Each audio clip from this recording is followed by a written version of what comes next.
शब्द स्वरांचे बनती गाणे, साजनवानंद तराणे, रसिकांची ही जुळते नाते, घडते जेव्हा सुरेल गाणे.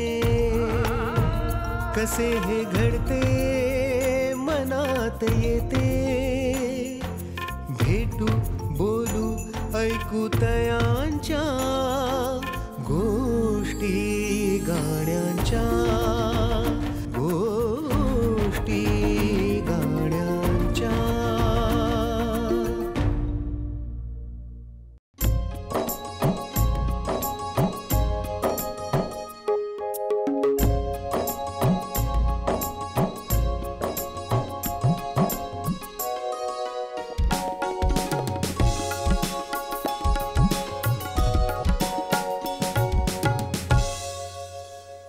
नमस्कार. गोष्टी गाण्यांच्या कार्यक्रमात आपल्या सगळ्यांचं स्वागत आहे. गाण्यांच्या गोष्टी उलगडत असताना एक गोष्ट आपल्या नक्कीच लक्षात येते की एखादी कविता आणि त्या कवितेचं जेव्हा गाणं होतं तेव्हा त्याची एक वेगळी प्रक्रिया बनून जाते आणि ते गाणं रसिकांपर्यंत पोहोचताना वेगवेगळ्या माध्यमातून जेव्हा पोहोचतं तेव्हा पुन्हा एकदा ते वेगळ्या दृष्टिकोनातनं वेगळ्या पद्धतीने आपल्यासमोर येतं.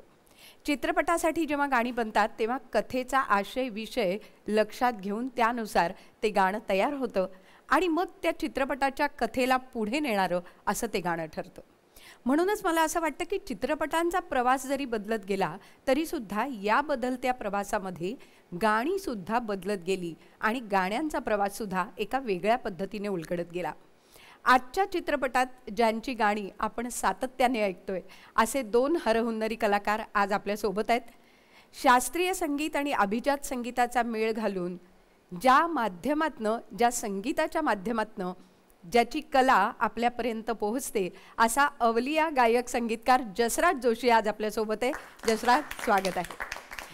आणि त्याचप्रमाणे अनेक चित्रपटातनं पार्श्वगायन, अल्बम, TV शो या सगळ्या माध्यमातनं जिचा आवाज आपल्यापर्यंत पोहोचला आहे, आनंदी जोशी आपल्यासोबत आहे. आनंदी, स्वागत आहे.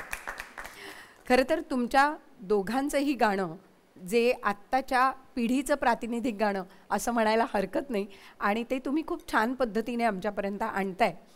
सुरुवातच करायची झाली तर तुमचा पहिला म्हणजे तुझा पहिला चित्रपट आनंदी, मला वाटतं त्याआधी तू गायलेली होतीस चित्रपटासाठी पार्श्वगायन तुझं झालं होतं, पण तुमचा दोघांचा एकत्र चित्रपट असं जर म्हटला तर डबल सीट हा चित्रपट आणि त्यातलं अत्यंत गाजलेलं किती सांगायचं आहे मला. मला असं वाटतं मैफिलीची सुरुवात आपण त्या गाण्याने करूया आणि नंतर त्याविषयी आम्हाला तुमच्याकडनं ऐकायला आवडेल. नक्की ऐकूया.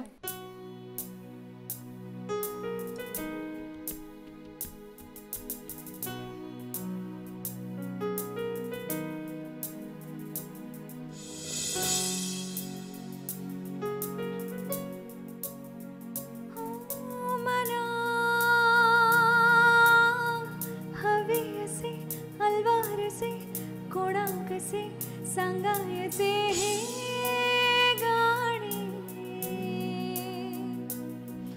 मना माझ्या जगी जारंगुनी पाहून घे तुही हे स्वप्न देवाणी. हलके हलके सुख है बरसे, हलके हलके सुख है बरसे. मनाच्या पाऱ्याला असे स्वप्नांचे बहर, मनाच्या भाळी अशी सोनेती लहर, मनाच्या या गावी असे दोघांचेच घर. घेऊ दे मनाला श्वास मोकळा.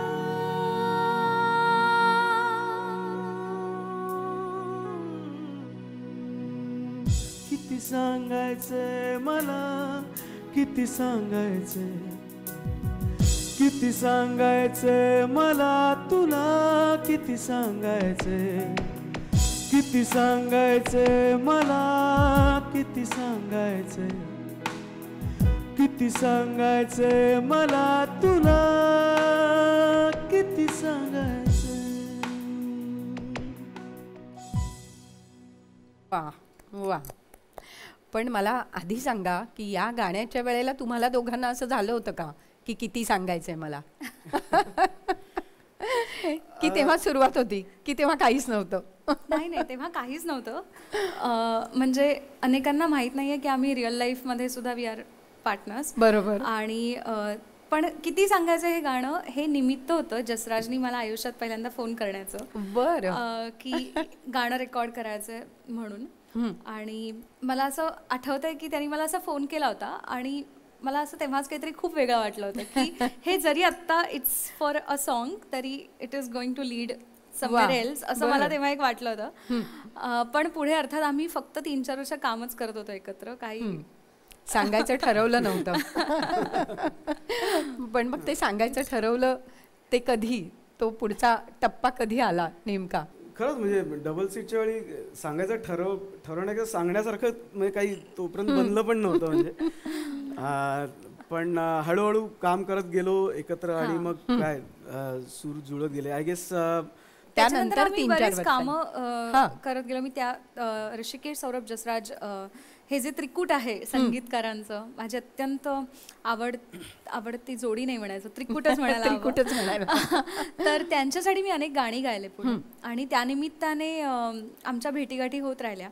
आणि तुम्ही मला जे म्हणालात की गाण्याच्या वेळेला किती सांगायचे असं झालं का, तर मला झालं होतं की काहीतरी सांगा तुम्ही तिघं, कारण तीन संगीतकार होते. हो ना. पण त्यांची काहीच रिॲक्शन नसते रेकॉर्डिंगच्या वेळेला. ते तिघं आपापल्या ह्याच्यात असतात आणि सिंगरला एक असतं ना की काहीतरी म्हणजे हे चांगलं वाटतंय किंवा हे आपण परत करूया. बरोबर.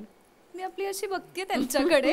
आमचा पण आणि पहिलाच अनुभव होता त्यामुळे आम्ही पण बघत होतो असं होतं गायकाला कसं सांगायचं की आपल्याला असं पाहिजे तसं पाहिजे. आणि आय गेस त्या चित्रपटातली सगळीच गाणी आम्ही असं एका पॉइंटला ठरवलं की एकदा परत रेकॉर्ड करू. बरं. तर म्हणजे किती सांगायचंय मला पण पुन्हा आपण मी पुण्याला जाऊन रेकॉर्ड केलं त्यामुळे अजून भारी झालं असेल. बरोबर. त्यांनी पण फरक पडतो म्हणजे तुम्ही एका recording to second recording maybe 1-1.5 महिन्याचा फरक पडला असेल की मिक्सिंग वगैरे झाल्यावर आम्हाला वाटलं की एकदा त्याला पुन्हा हे मग तेवढे दिवस ते तुमच्या डोक्यात राहिलेलं असतं गाणं, त्यामुळे नक्कीच तुम्ही माझा आवाज ऐकत राहिला असतो एक मिनिट. त्यामुळे पण वाटलं की अजून एकदा. बरोबर. नाही पण या चित्रपटाने आम्हाला म्हणजे सुरुवात खऱ्या अर्थाने खरी ओळख झाली, ज्याला म्हणता येईल. खूप लोकांचं प्रेम मुख्यतः मिळालं, पण अनेक या पुरस्कार मिळाले. गाण्यामुळे अवॉर्ड फंक्शन्स वगैरे म्हणजे त्याच्यात आम्ही जास्त भेटायला लागलो. बरोबर बरोबर. पण ही कुठेतरी एक सुरुवात झाली असं म्हणायला हरकत नाही. गोष्टी गाण्यांच्या. त्याही पूर्वी आम्ही तुम्हाला दोघांनाही पाहिलं होतं ते म्हणजे रियालिटी शो मध्ये. तर सारेगमप हा इतका मोठा मंच होता आणि त्यातून जसराज तू तर हिंदी चित्रपटा म्हणजे हिंदी सारेगमोच्या मंचावर होतास, तर तो मंच सुरुवातीला तुला धक्का देणारा होता, शिकवणारा होता, नेमकं काय त्यावेळेला घडलं होतं? मला इकडे सांगायला आवडेल की रियालिटी शोज मधला अगदी पहिला माझा अनुभव हा सह्याद्रीवरच होता. महाराष्ट्र संगीत रत्नामध्ये मी होतो किती 2007-8 वगैरे. बरं. सो म्हणजे रियालिटी शोजचा एक म्हणजे गायकासाठी एक तो एक मार्ग असतो की तिथे आपण जरा टीव्हीवर झळकलो तर आपल्याला कार्यक्रम मिळायला लागतील. पण म्हणजे रियालिटी शोची सुरुवात ही दूरदर्शन पासून तुझी झाली अगदी असं म्हणायला हरकत नाही. असं अगदीच म्हणता येईल आपल्याला. बरोबर. आणि तो पण फार सुंदर अनुभव होता. आणि मग नॅशनल टीव्हीवर त्या लेवलचे लोक तुम्हाला समोर बसून ऐकतात, तुम्हाला सल्ले देतात. आम्ही हेच खूप मोठं असतं. त्याचे रिझल्ट वगैरे खरंच कोणी म्हणजे आम्ही जे 15 जण होतो त्याच्या की कोणी रिझल्टचा विचार करायचा नाही, फक्त म्युझिकचा विचार करायचा. तुम्हाला अख्ख्या देशातले वेगवेगळ्या पद्धतीचं गाणं कुठनं काय काय शिकून आलेले एकत्र रियाज करतात, एकत्र शेअर करतात, तेच चालू असायचं. आणि फारच वेगळा अनुभव होता. म्हणजे जे 4 महिने होते त्यात आधी केवढं शिकलो नसेल तेवढं 4 महिन्यात शिकलो असेल म्हणजे आणि या मजा आली. समृद्ध करणारा अनुभव होता, शिकण्याचा अनुभव होता आणि तो पहिला टप्पा असतो की जिथून पुढे जायचं असं. पण मग त्या दिवसात गाजलेलं असं एखादं तुझं म्हणून गाणं की ज्याच्यावर तुला खूप छान कॉम्प्लिमेंट मिळाली किंवा असं काही झालं, असं एखादं गाणं कोणतं सांगशील? तर त्या काळात मी काय आपण सेमी क्लासिकल म्हणू, म्हणजे सुफी म्युझिक असं मला म्हणायला आवडत नाही, कारण सुफी हे एक हा लिटरेचरचा पंथ आहे किंवा फिलॉसॉफीचा पंथ आहे. पण सुफी म्युझिक म्हणून जे काय प्रसिद्ध असतं की तुम्ही सेमी क्लासिकल आणि त्या लिटरेचरचा वापर करून जे काय कराल त्या टाईपचंच मी गायचो. आणि त्या गाण्याची राऊंड होती आणि मी खूप एक्सायटेड होतो की आता तर म्हणजे बॅटिंग पिच आहे वगैरे. आणि नेमकं 2 दिवसापूर्वीपासून माझा आवाज एवढा बसला की मी त्या दिवशी या निर्णयाला बसलो होतो की मी आता क्विटच करतोय, म्हणजे स्टेजवर जाऊन गाऊच शकणार नाही असं. एवढा मी आवाज बसला होता. तर पण म्हणजे काहीतरी करून थोडी औषधं घेऊन ती एक 3.5 मिनटं कसं बसं मी गाऊ शकलो. पण तरीसुद्धा मे बी हातखंडा असल्यामुळे सगळ्यांचं कौतुक झालं आणि आवडला सगळ्यांना तो परफॉर्मन्स. तो मला तो गायला आवडेल आज पुन्हा एकदा आमच्यासाठी.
हा क्या बात आहे. वा, खरंच खूप मोठं चॅलेंज होतं हे गाणं.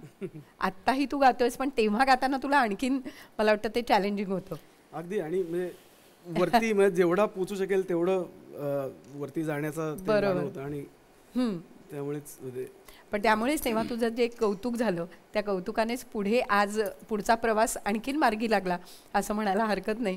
पण हा एक टप्पा असतो महत्त्वाचा. आणि आनंदी, तुझ्या बाबतीतही सारेगमप मराठीचा एक मंच तुझ्या पुढे होता आणि घरातनं गाणं तुझ्याकडेही आलेलं होतं आणि त्या घरातनं आलेल्या गाण्यातनं तो वारसा पुढे नेण्याचं काम तू करत होतीस. पण हा टप्पा तुझ्यासाठी कसा होता आणि तो मंच, त्या मंचाने किती गाणं शिकायला तुला किंवा त्या सगळ्याच गोष्टी शिकण्याच्या दृष्टीने तो पहिली ती पायरी असते ती कशी होती?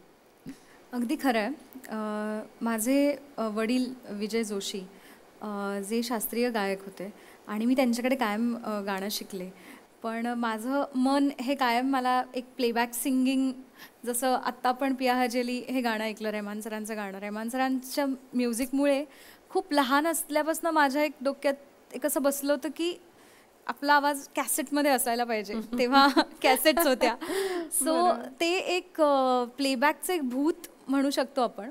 आणि मला बाबा असं क्लासिकल शिकवायला बसवायचे आणि माझं म्हणजे ते मी करायचे, पण पूर्ण ओढा हा टी व्हीवर कोणती गाणी लागतात आणि कॅसेट फिल्म ते बसवणं. हो.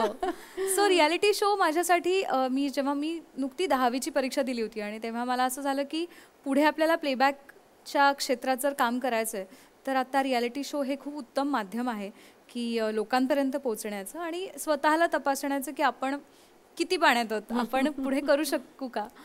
तर त्या निमित्ताने मी जेव्हा रियालिटी शोमध्ये भाग घेतला आणि तिथे नंतर टॉप 10च्या जेव्हा फेऱ्या सुरू झाल्या त्यात सगळे मोठे मोठे प्लेबॅक सिंगर्स यायला लागले. आम्हाला परीक्षक आणि साधना सरगम ह्या म्हणजे अत्यंत माझ्या म्हणजे आदर्श आपण म्हणू शकतो त्यांना, की त्यांचं गाणं लहानपणापासनं भक्तिभावानी ऐकलंय मी. आणि त्या जेव्हा आल्या तेव्हा मी खुश होते. म्हणजे मला असं होतं की माझं टेन्शन समाव गेलं होतं. मी अशी खुश झाले होते की ते आल्या, आता त्यांना आपण भेटलोच झालं आणि ते ऐकणार आहेत आपलं गाणं. त्यामुळे म्हणजे त्यामुळे मी खूपच अशी खुश मूडमध्ये गायले आणि ते समाव ते त्यांना पण खूप आवडलं.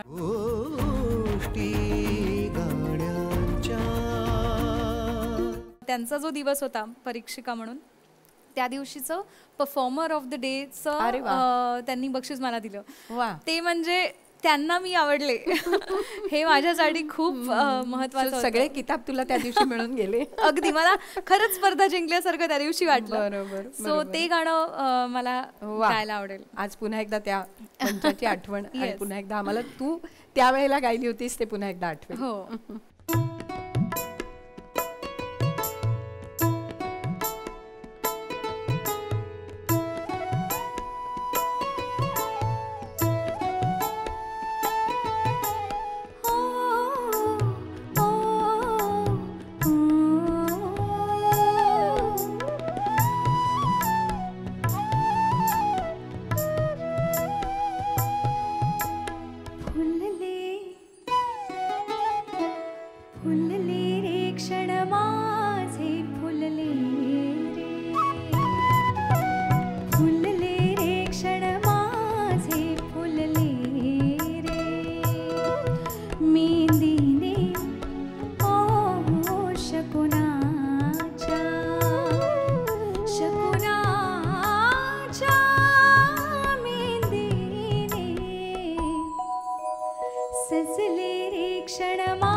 कशी सांगू मी माझ्या मनीची कथा रे मेहंदीने शकुनाच्या मेहंदीने भुलले रे क्षण माझे भुलले रे हसले रे क्षण माझे हसले फुलले रे क्षण माझे फुलले रे.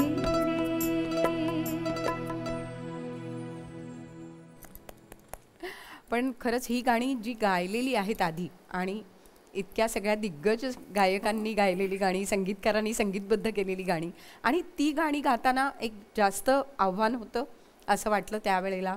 अर्थातच. पण तेव्हा मला वाटतं की मी ना अशा वयात होते की तेव्हा कळत नव्हतं की ह्याचा म्हणजे आपण नक्की काय करतोय. तेव्हा हे प्रोसेस करायला वेळ लागला. तेव्हा आम्ही खरं सांगायचं तर एन्जॉय केलं. जस्ट ती मोमेंट आम्ही एन्जॉय केली की अरे आज साधनाजी परीक्षक आहेत, आज अजय अतुल परीक्षक आहेत. तर आम्ही त्या क्षणी फक्त शिकत होतो. आज सगळं प्रोसेस होतं की तेव्हा दडपण, तेव्हा आम्हाला टेन्शन एकाच गोष्टीचं यायचं, ते म्हणजे आमची गाणी आयत्या वेळी चेंज होणे वगैरे. बाकी म्हणजे आपल्या हे गळ्यातनं जाईल की नाही, किंवा ह्या ज्या बाकी स्टेज रिलेटेड फिअर्स असतात ते आमच्या मनात तोपर्यंत आम्ही पोहोचलोच नव्हतो तिकडे. पण त्यामुळेच ते स्मूथली कदाचित अगदी झालं आणि त्यामुळे ते शिकता आलं तुम्हाला त्या सगळ्या गोष्टी. पण जसराज, तुझ्या बाबतीत जसं आपण मगाशी म्हटलं की पहिला चित्रपट डबल सीट, पण त्यापूर्वी पहिलं गाणं ज्याला म्हणता येईल किंवा अल्बमसाठी केलेलं पहिलं गाणं, तर ते नेमकं कोणतं होतं? तर आम्ही तिघं, म्हणजे मी, ऋषिकेश दातार आणि सौरभ भालेराव, आम्ही तिघं एकत्र आम्ही एक बँड फॉर्म केला होता आणि फ्युजन बँड होता, म्हणजे फक्त किडेवालं संगीतच त्यात करायचो.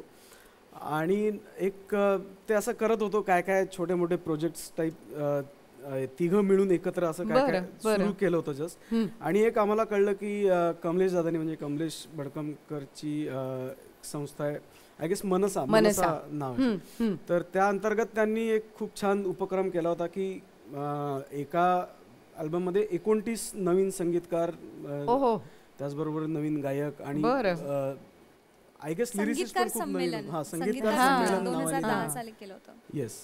तर त्याच्यात मग म्हणजे एक एंट्री म्हणा किंवा एक गाणं करायची संधी मिळाली. आणि मग त्या निमित्ताने पहिल्यांदा आमची वैभव जोशीची भेट झाली. आणि छान, म्हणजे ती पण एक मजेदार प्रोसेस होती की आम्ही जॅम करून काहीतरी ताना नाना नाना मध्ये त्याला पाठवलं. त्याच्यावर त्यांनी एक दोनच लाईन त्यातल्या मीटरसाठी फॉलो करून एक कविताच लिहिली. म्हणजे असं नाही चालीवर शब्द लिहिण्यापेक्षा तो म्हटला की तुम्ही जसं गायलं रॅन्डम जॅम टाईप, तो भाव घेऊन मला जी कविता सुचते ती मी तुम्हाला पाठवतो. मग त्या कवितेवर मग काय म्हणू आपण, थोडंसं ॲडजस्टमेंट करून मग फायनल ही चाल झाली. आणि नंतर ती म्हणजे कालांतराने किंवा 4-5 वर्षांनी नंतर सागरिका लेबलनी ते घेतलं गाणं, त्याचा व्हिडिओ केला, त्याच्यामुळे ते गाणं अजून प्रसिद्ध झालं. पण काय होती ती चाल, आम्हाला थोडीशी गुणगुणून दाखवणार तर किंवा ऐकवणार? हां, ऐकवतो.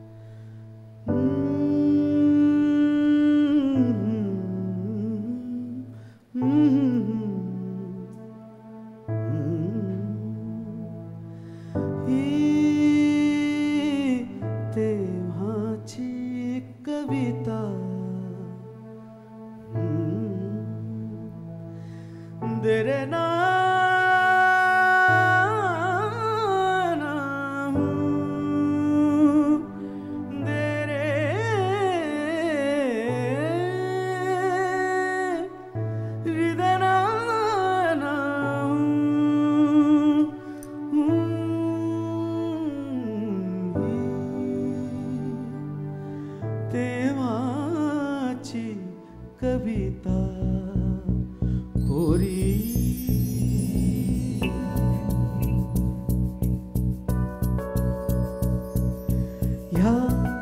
खिडकीच्या काचा थोड्या भिजलेल्या आडोसा शोधत पाऊस आलेला आहे तेव्हाचे वर्णन हा तेव्हाचा तो क्षण ही तेव्हाची कविता कोरी अजूनही ना सुचलेली अजूनही नाही प्रिये अजूनही ना सुचलेली अजूनही नाही प्रिये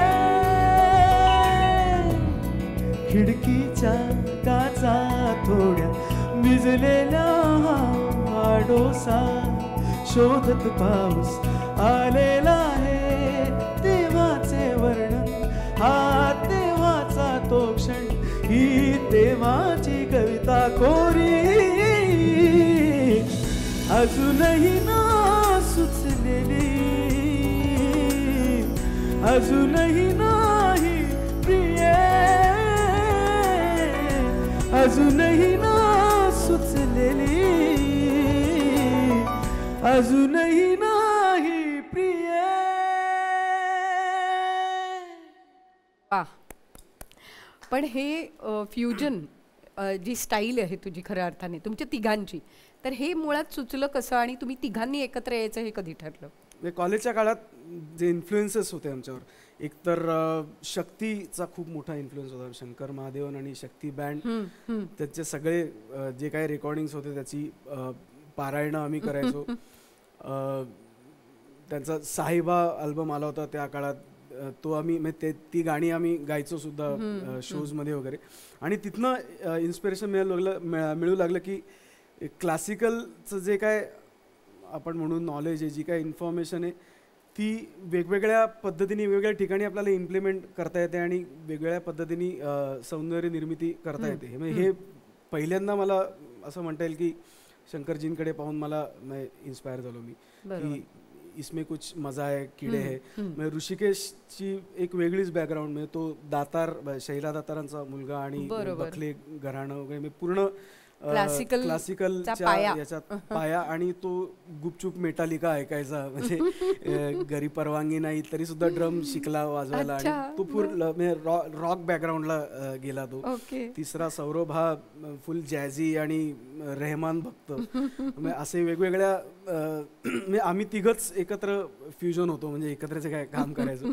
त्यामुळे सुरुवात तशीच झाली. नंतर या गाण्याचं असं एक सांगता येईल की या गाण्याचं विशेष इन्स्पिरेशन हे अग्नीच्या एका गाण्यावरनं आलं होतं, आहटे हो रही तेरी, की वैसा कुछ करेंगी, की त्यांनी पण तसंच केलं होतं. त्यांनी खरं तर त्या तराण्याच्या लँग्वेजमध्येच ते गाणं रिलीज पण केलं होतं आणि ते प्रसिद्ध झाल्यावर नंतर त्याच्यावर कविता लिहून घेतली होती, गीत लिहून घेतलं होतं.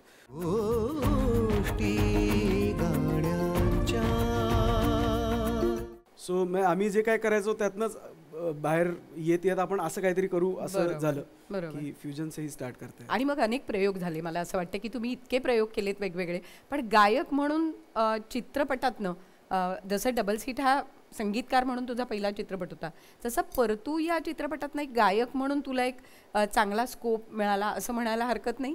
त्या गाण्याने काय दिलं नेमकं, काय सांगता येईल? अगदी परतूचा अनुभव पण अगेन ते आम्ही 2दा रेकॉर्ड केलं होतं आणि त्यामुळे दुसऱ्यांदा रेकॉर्ड करताना एक वेगळीच मजा असते. आणि यावेळी वैभव म्हणाला होता की अरे जस्सी नाही रे, तू एकदा ये परत हम करेंगे. मग त्यांनी समजून सांगितलं की काय सिनेमात काय घडणार आहे आणि काय एनर्जी पाहिजे आणि काय. शशांक पवार बरोबर त्याच्या आधी मी 1-2 गाणी केली होती, त्यामुळे तो एक माझा आवडता संगीतकार आहेच आहे. तो अनुभव पण खूप सुंदर होता.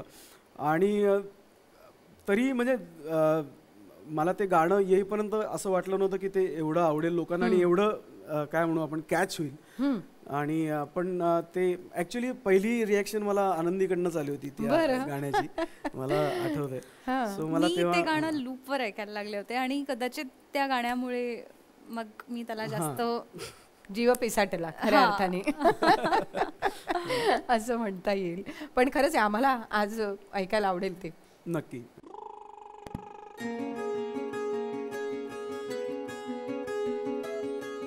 La la la la la la la la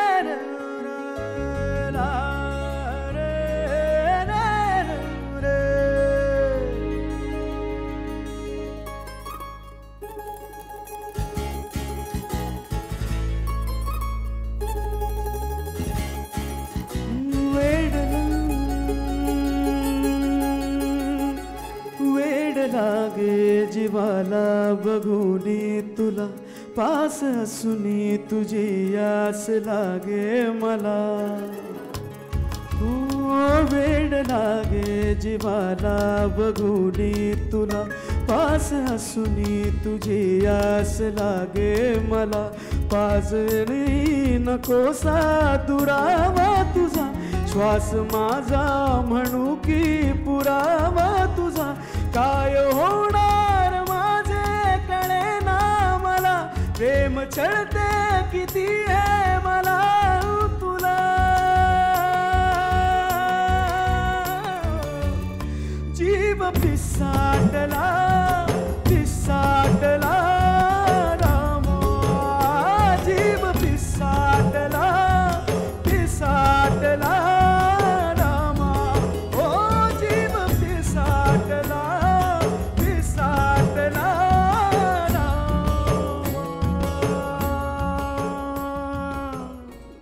वा, जसे हे महत्त्वाचे चित्रपट आले त्या त्या चित्रपटांनी तुम्हाला एक वेगळी ओळख खऱ्या अर्थाने दिली आणि परतू हा चित्रपटही त्यातला एक महत्त्वाचा टप्पा होता.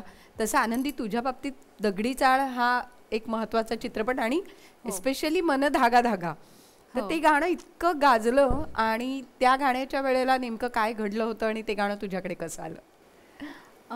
अमित राज या अत्यंत मला वाटतं लोकप्रिय संगीतकारासाठी मी ते गायलेलं गाणं आहे आणि अमितनी मला आठवतं रात्री 1 वाजता वगैरे कॉल केला होता की आनंदी एक गाणं करना तो तुम आ जाओ. आणि हर्ष ज्याच्या बरोबर मी हे गाणं गायलंय त्याच्या होम स्टुडिओमध्ये आम्ही रेकॉर्ड केलं रात्री 2-3 वाजता. बापरे. बरं. आणि इतकं की त्या दिवशी पहाटे त्याचं शूट असणार होतं. इतकं म्हणजे आयत्या वेळी, किती आयत्या वेळी. तर असं आम्ही ते गाणं रेकॉर्ड केलं होतं आणि तेव्हा काही कल्पना नव्हती की ती इतकं फेमस होणार आहे. म्हणजे आजही एवढ्या वर्षानंतर सुद्धा लोकांच्या लग्नांमध्ये, प्री वेडिंगमध्ये, प्रत्येक ठिकाणी ते गाणं असतं आणि खूप छान वाटतं की लोकांच्या आयुष्यात ते गाणं इतकं महत्त्वाचं आहे आणि त्यानिमित्ताने आम्ही त्यांच्या आयुष्याचा भाग झालो. किंबहुना ते आयुष्य जोडणारं असं गाणं झालेलं आहे. पण ते गाणं आज तुझ्याकडनं आम्हाला ऐकायला आवडेल. नक्की नक्की.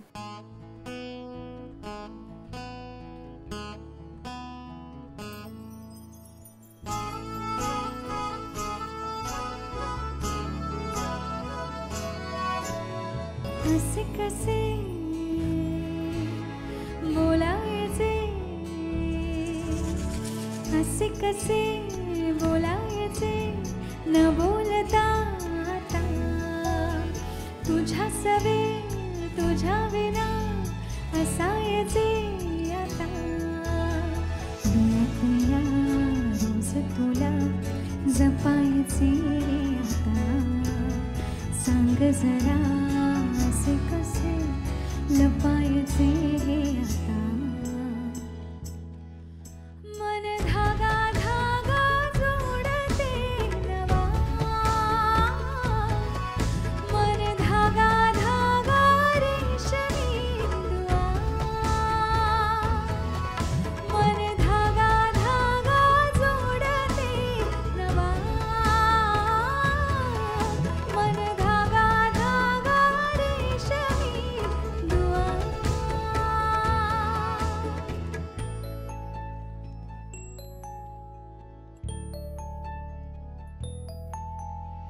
रोज बहाणे नवे शोधून मी थकते, तुझ्याच मागे मन येऊनही चुकते. क्षण आतुर आतुर झाले, रोज काहूर काहूर नवे. मन धागा धागा जोडते नवा, मन धागा धागा रेशमी दुआ. मन धागा धागा जोडते नवा, मन धागा धागा रेशमी दुआ. वा वा, मस्त, सुंदर. असाच एक चित्रपट पुढच्या टप्प्यातला म्हणजे आनंदी गोपाळ. आणि आनंदी गोपाळसारखा चित्रपट म्हणजे खूप मोठं आव्हान होतं. एकतर त्या व्यक्तिरेखा आणि त्या व्यक्तिरेखांना तुम्ही तुमच्या शब्दातनं सुरातनं मांडणं. तर तो अनुभव कसा होता आनंदी गोपाळचा? आनंदी गोपाळचा अनुभव म्हणजे आत्तापर्यंतचा असं म्हणेल की सर्वात भारी अनुभव, भारी हा शब्द छान आहे त्यासाठी.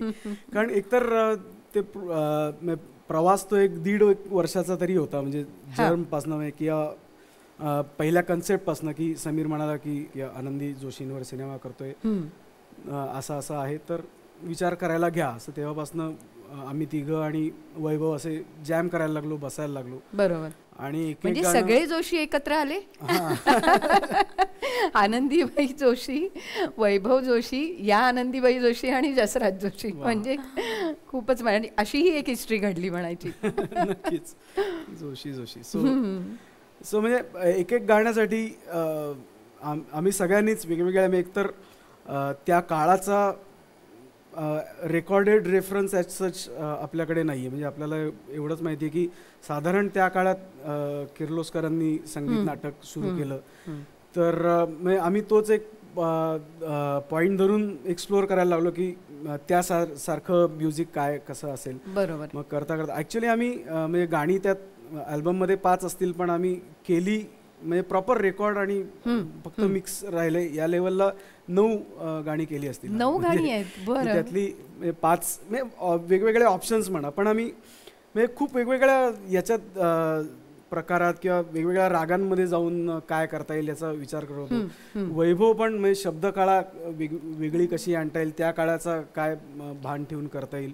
मग तो लिहिता लिहिता अजून तो 4 फोन करायचा की हा शब्द इकडे मग पुल्लिंगात असा चालतो का, मग याचा अनेक वचन काय, आणि असं सगळं असं प्रॉपर एकेका गाण्यावर एकेका गोष्टीवर विचार करायला वेळ पण होता आणि तसा करून ते एक एक गाणी करता आली.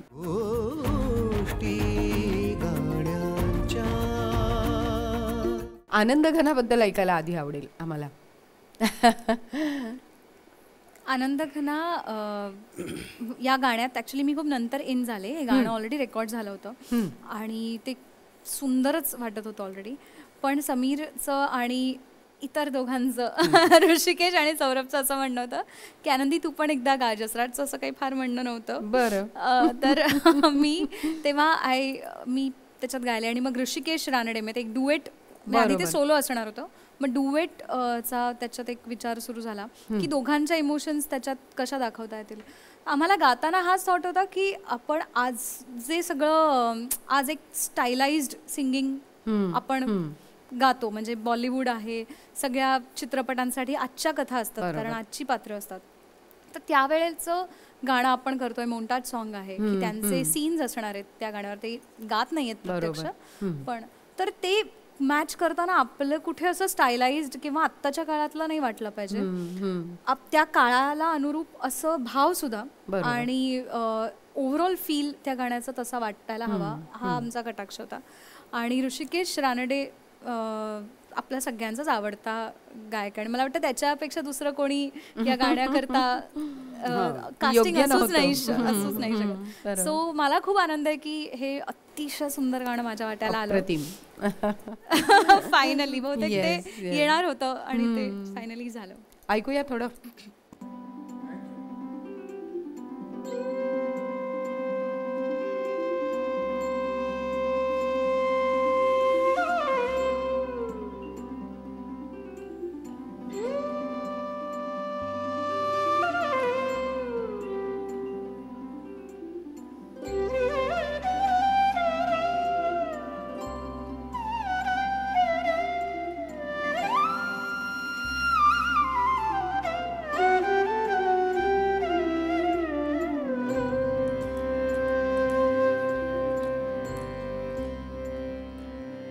मम पाऊली तव चाहुली प्राणासये सयकान्हुली रे नंदना मनमोहना ये जागवी संवेदना दे पूर्तता या जीवना आनंद घना.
स्वप्न हे पाहिले.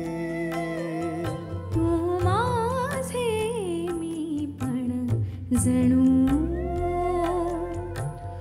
आपुल्या हाताने रेखिले. तुझियामुळे मी पूर्तता तुझं वाचून मी अर्थता. माझ्या सवे आहेस तू मजला पुरे ही सार्थता. तुझ्या सवे तुझ्यामुळे तव रंग येऊ लागला आज माझ्या या मना.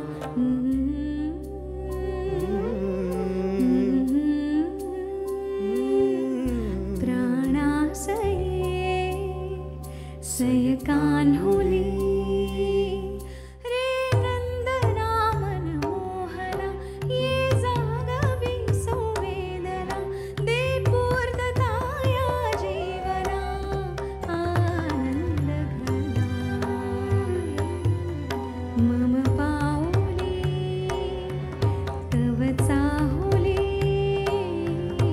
प्राणासये रे सय कान्हुली. आनंद घन ये घरा आनंद मन ये भरा. हे नंदना मनमोहना. आनंद घन ये घरा आनंद घन ये घरा. आनंद मन ये भरा. हे नंदना मनमोहना. आनंद घना. वा आनंदी, खरंच आनंद घना म्हटल्यानंतर तो एक समाधानाचा क्षण जो रसिकांच्या मनात सुद्धा पूर्ण होतोय तो कुठेतरी मिळतोय. आणि अप्रतिम गाणं जसराज, उत्तम झालेलं आहे. पण यातलंच आणखीन एक, म्हणजे गाणी तर सगळीच उत्तम आहेत, पण उजाडेल हे जे गाणं झालं त्याचा एक बाजच संपूर्णपणे वेगळा, एक थोडं फोक असा सगळा तो बाज वेगळा तू केला होतास. तर त्याच्या मागे काय भूमिका होती नेमकी तुझी? तर खरं तर त्याच सिच्युएशनसाठी आम्ही 3 ऑप्शन्स केले होते आणि अगेन असं वेगवेगळे संगीत प्रकार एक्सप्लोअर करत होतो. जरा एक चाल अशी कुमारजी स्टाईल केली होती, एक जुन्या गाण्यांच्या स्टाईलनी केली होती, आणि एक मग नंतर सिच्युएशन सिनेमातलं पण असं चेंज होत गेलं की, आणि तिकडे वाटलं की जरा पेस जास्त असलेलं गाणं जे इन्स्पिरेशन देईल त्या कॅरेक्टरला असं पाहिजे. आणि हे गाणं असं म्हणता येईल की सर्वात शेवटी आम्ही केलेलं गाणं आहे. आणि अगेन असंच म्हणजे वैभवनी ती फ्रेजच अशी लिहिली होती की त्यातच चाले असं आपल्याला म्हणता येईल, आणि ते गाणं बनत गेलं. आणि म्हणजे अशा प्रकारची गाणी गायला मला बाकी कोणी बोलवत नाही, त्यामुळे मला स्वतःला खरं तर अशी गाणी खूप या टाईपची गायकी गायला खूप आवडते, आणि त्यामुळे मजा आली मला. वा, मला असं वाटतं की तुमच्याकडनं अशा अनेक गोष्टी ऐकायच्या आहेत. आज आनंदी आणि जसराज दोघंही इथे आहेत, आणि खरं तर चित्रपटातल्या वेगवेगळ्या म्हणजे भूमिका जशा आपण बघतो तसं प्रत्येक चित्रपटाचं एक वेगळं असं काहीतरी म्हणणं असतं, आणि ते म्हणणं कुठेतरी गाण्यातनं आज आपल्याला त्यांच्याकडनं ऐकायला मिळालं. आजच्या पुरतं आपण इथेच थांबणार आहोत, पण पुन्हा उद्याच्या भागात तुमच्याशी गप्पा मारायच्याच आहेत. पण आजच्या भागाची सांगता करताना तुला आवडणारं तुझं गाणं जसराज तू आमच्यासाठी सादर कर. जगात किरकाळी रात जप डोळ्यातली वात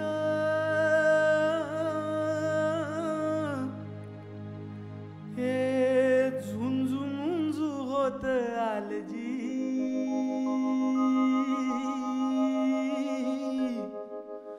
झुंझुंझु होत आलजी.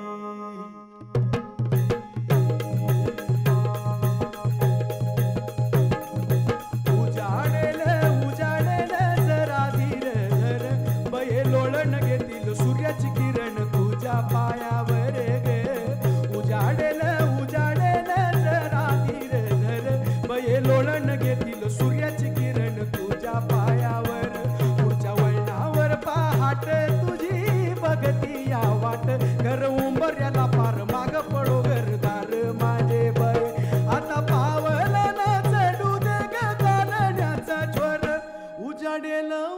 वाढेल जरा धीर धर ग माझे बाये माऊली माझे बाये माऊली माझे बाये माऊली माझे बाये माऊली